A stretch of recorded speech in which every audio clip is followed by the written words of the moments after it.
Coach Oli.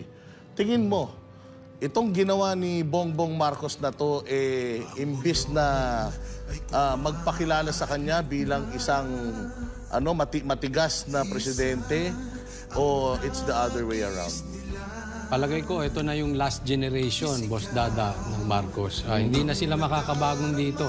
Talagang ito ay alam ng lahat na political in nature.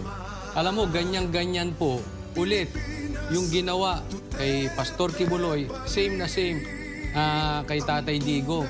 Napaka-importante nitong mga rally-rally na to na ginaganap. Sabi mo nga pati doon, di ba?